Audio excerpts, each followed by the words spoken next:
میں بہک سکوں یہ مجال کیا، میرا رہنما کوئی اور ہے۔ نحمدہ ونصلی علی رسولہ النبی الکریم الامین، اما بعد فاعوذ باللہ السمیع العلیم من الشیطان الرجیم، بسم اللہ الرحمن الرحیم۔ قال اللہ تبارک و تعالی فی القرآن الحکیم، ان اللہ وملائکتہ یصلون علی النبی یا ایہا الذین آمنوا صلوا علیہ وسلموا تسلیما۔ الصلاۃ والسلام علیک یا رسول اللہ وعلی آلک واصحابک یا نبی اللہ۔ اللہ تعالیٰ کی حمد و ثنا سرور کونین جان عالم وجہ تخلیق کائنات حضرت محمد مصطفیٰ صلی اللہ علیہ وسلم اور آپ کے جمیع آل و اصحاب کی بارگاہ ناز میں درود و سلام کے نذرانوں کے بعد انتہائی عزت اور تکریم کے لائق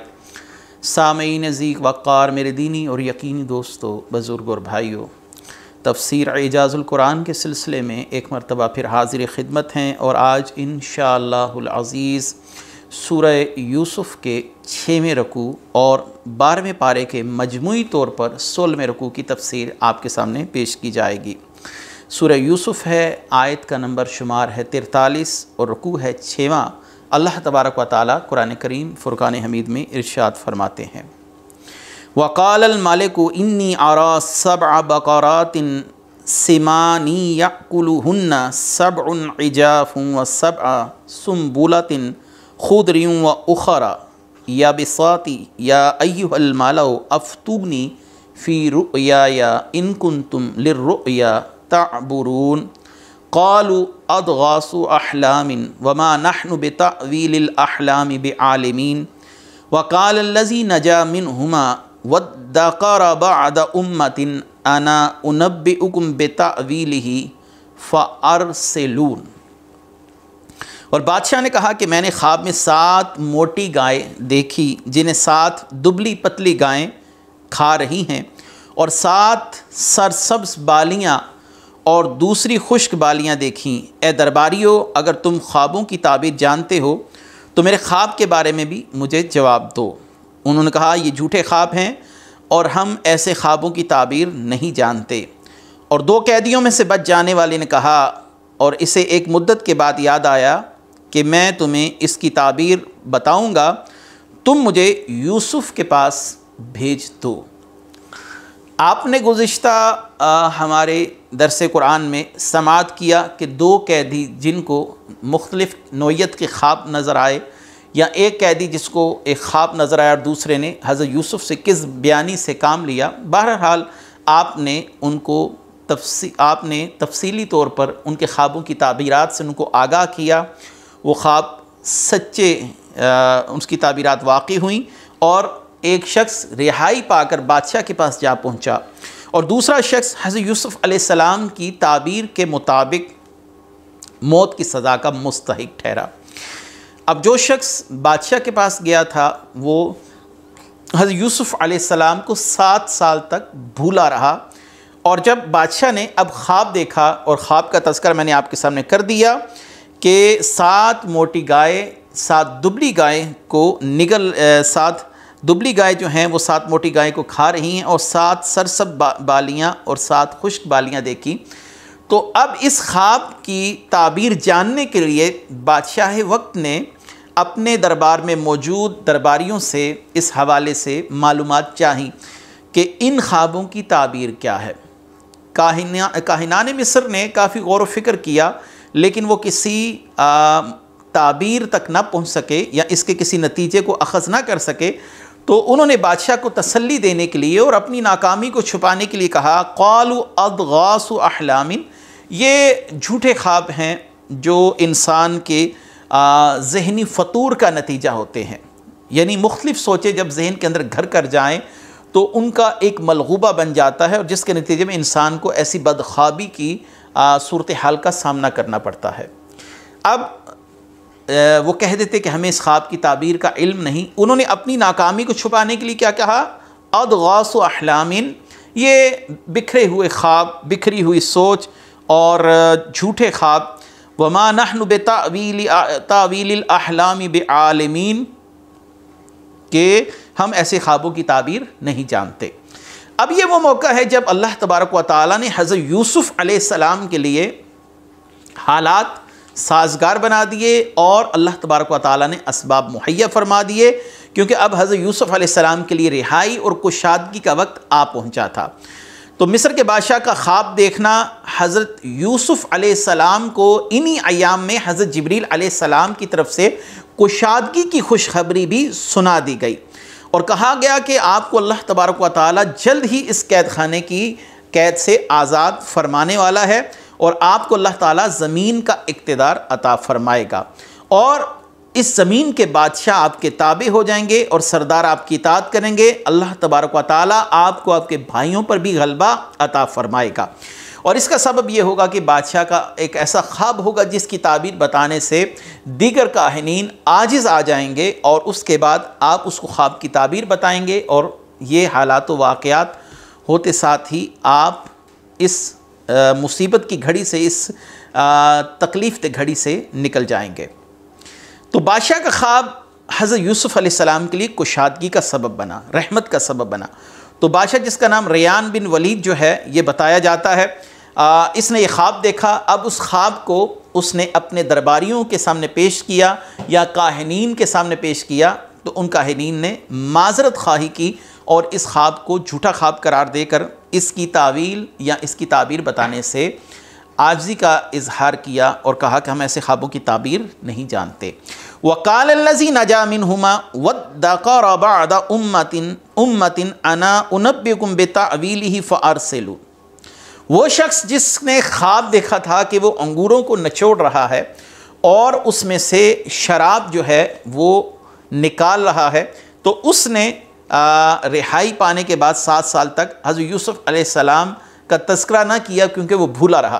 اب جب خواب کا معاملہ چلا تو اس کے ذہن میں حضرت یوسف علیہ السلام آ گئے، تو اس نے کہا اس خواب کی تعبیر ایک ایسا شخص بتا سکتا ہے جو انتہائی عالم ہے، فاضل ہے، نیک کردار ہے، اور وہ اس وقت جیل کی قید میں ہے۔ میں اور باورچی اپنا اس نے پورا واقعہ سنا کہ ہم نے ان سے خوابوں کی تعبیر پوچھی تھی، جو ان کی بتائی ہوئی تعبیر تھی وہ بے عین ہی وقوع پذیر ہوئی، تو اگر آپ مجھے ان کے پاس بھیج دیں قید خانے میں تو میں ان کے پاس جا کر اس خواب کی تعبیر پوچھ کر آپ کو بتا سکتا ہوں۔ آگے ہے یوسف ایھا الصدیق افتنا فی 7 بقرات سمان یأکلہن 7 عجاف و7 سنبلات خضر وأخر یابسات لعلی ارجع الی الناس لعلہم یعلمون۔ اے یوسف، اے صدیق، ہمیں ان 7 موٹی گایوں کے متعلق بتائیے، تعبیر بتائیے، جنہیں 7 دبلی گائیں کھا رہی تھیں، اور 7 سرسبز بالیوں اور دوسری خشک بالیوں کے متعلق بھی، تاکہ میں لوگوں کی طرف لوٹ کر جاؤں تاکہ وہ جان لیں۔ یوسف ایھا الصدیق،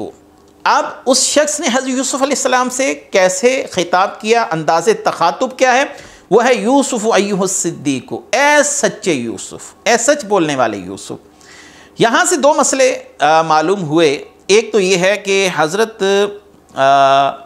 یوسف علیہ السلام کی جو بتائی ہوئی پہلی تعبیر تھی کہ ایک شخص رہا ہو جائے گا، اور دوسرے شخص کے سر پر موجود روٹیوں کی تعبیر یہ ہے کہ جن کو کوے نوچ کر کھا رہے ہیں، کہ اس کے سر کو جانور نوچ کر کھائیں گے یا پرندے نوچ کر کھائیں گے، تو وہ چونکہ تعبیرات بے عین ہی صحیح واقع ہوئی تھی، تو اس لیے اس نے حضرت یوسف علیہ السلام سے ایھا الصدیق کہا۔ اور دوسری بات یہ ہے کہ صدیق جو ہے یہ تعظیم کا صیغہ ہے۔ انسان کو چاہیے کہ جس سے تعلیم حاصل کریں اس کی تعظیم کرے، اس کی تکریم کرے، اس کی عزت کرے، تاکہ اس سے کما حقہ استفادہ کر سکے۔ شیخ کے لیے تعظیم کرنا بھی اس آیت سے ثابت ہے، جس سے آپ نے کچھ سیکھا ہو اسے تعظیم کے صیغوں کے ساتھ بلانا چاہیے۔ دوسرا، حضرت یوسف علیہ السلام کی بتائی ہوئی تعبیرات بے عین ہی واقع ہوئی تھیں، اس لیے اس نے حضرت یوسف علیہ السلام کو ایھا الصدیق کو کہا، اے صدیق، افتنا فی 7 بقرات سمان یأکلہن 7 عجاف، کہ اے صدیق ہمیں ان 7 موٹی گایوں کے متعلق بتائیے جنہیں 7 دبلی گائیں کھا رہی۔ اب یہ وہ خواب وہی ہے جو بادشاہ نے بتایا، اور اس نے خواب کو بے عین ہی حضرت یوسف علیہ السلام کے سامنے دہرایا کہ آپ اس خواب کی تعبیر کیا بتاتے ہیں کہ 7 پتلی گائیں، دبلی گائیں یہ موٹی گایوں کو کھا رہی ہیں، اور 7 سرسبز بالیوں کی تعبیر کیا ہے، 7 خشک جو بالیاں نظر آئیں ان کی تعبیر کیا ہے۔ تو حضرت یوسف علیہ السلام نے اس خواب کی تعبیر تو بتائی، اور یہاں پر ایک بات بڑی قابل غور ہے کہ حضرت یوسف علیہ السلام نے اس سے ناراضگی کا اظہار نہیں کیا کہ میں نے تمہیں کہا تھا کہ بادشاہ کے ہاں میرا ذکر کرنا، لیکن تم نے بادشاہ کے ہاں میرا ذکر نہیں کیا۔ آپ نے انتہائی تحمل مزاجی کے ساتھ اس کا خواب بھی سنا، اور انتہائی محبت اور رافت اور شفقت کے ساتھ اس کا جواب دیا۔ تو حضرت یوسف علیہ السلام کے اعلیٰ کردار کا یہاں سے پتہ چلتا ہے کہ آپ نے یہ نہیں کہا کہ تم مجھے چھوڑ کر چلے گئے، میں نے 7 سال اذیت میں کاٹے، میں نے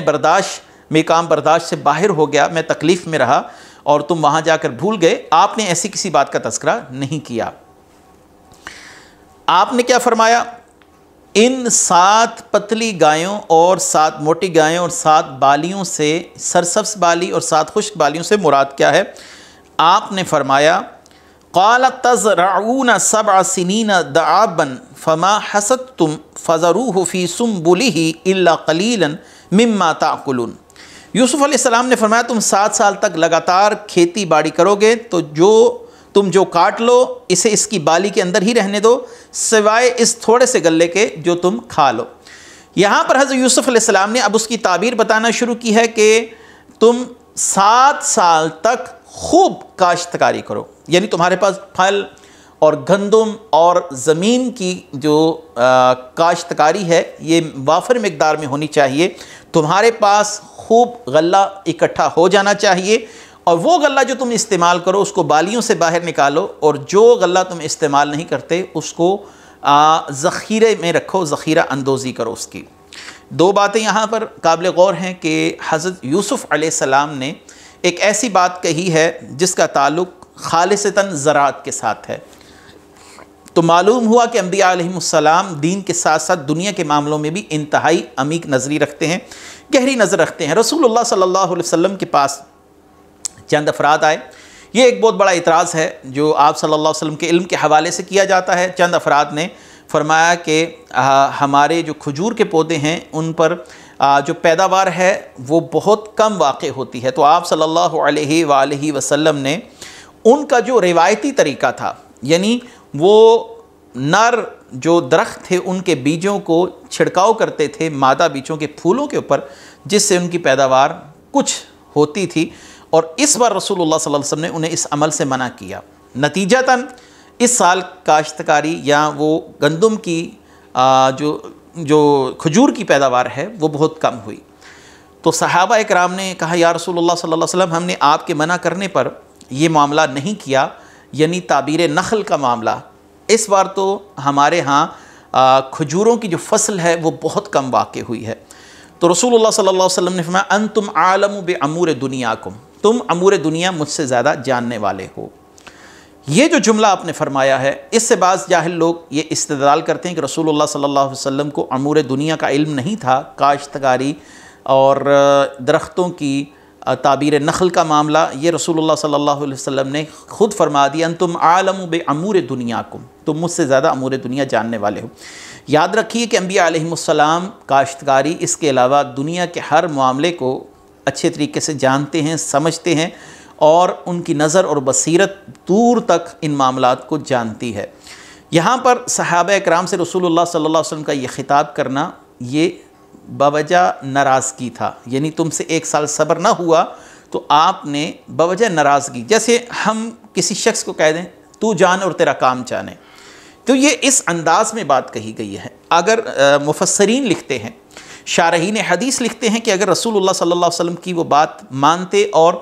1 سال مزید اس پر قائم رہتے اس حال پر، تو اللہ تبارک و تعالیٰ انہیں اس سے دگنا منافع عطا فرماتا۔ دیکھیں بعض چیزیں رسول اللہ صلی اللہ علیہ وسلم کے فیصلے ایسے ہیں جن کی حکمت صحابہ اکرام اس وقت نہ سمجھ سکے، لیکن صبر کیا تو آگے چل کر اس کے کثیر فوائد ظاہر ہوئے۔ صلح حدیبیہ کی مثال ہے، حضرت عمر فاروق کو یہ فیصلے جو تھے یا یہ معاہدہ تھا یہ بظاہر ناگوار گزرا کہ ہم ان لوگوں کی شرائط کیوں مان رہے ہیں، لیکن نگاہ نبوت دور تک دیکھ رہی تھے کہ اس کے دور جو نتائج ہیں وہ برآمد ہوں گے، تو رسول اللہ صلی اللہ علیہ وسلم کے فیصلے پر صحابہ نے صبر کیا اور پھر اپنی آنکھوں سے دیکھا کہ اگلے سال ہی مکہ فتح ہو گیا۔ تو یہی بات اس مقام پر بھی ہے، اگر صحابہ کرام اس معاملے میں خاموشی اختیار کرتے اور انتم عالم بامور دنیاکم کے معنی کو صحیح طرح اگر سمجھ کے بات کی جائے تو پھر اس سے مسئلہ یہ واضح ہو جاتا ہے کہ رسول اللہ صلی اللہ علیہ وسلم کا یہ کہنا اصل میں بوجائے ناراضگی تھا کہ ان صحابہ کرام نے کچھ دیر صبر نہ کیا۔ بہرحال یہ صحابہ کا تربیت کا دور ہے، اس سے صحابہ پر اعتراض نہیں کیا جا سکتا۔ صحابہ کرام کے ایسے واقعات دور تربیت کے ہیں اور وقت کے ساتھ ساتھ ان کی تربیت ہوئی اور آہستہ آہستہ وہ اس مقام تک پہنچے کہ اللہ تعالیٰ نے انہیں نشان منزل قرار دیا۔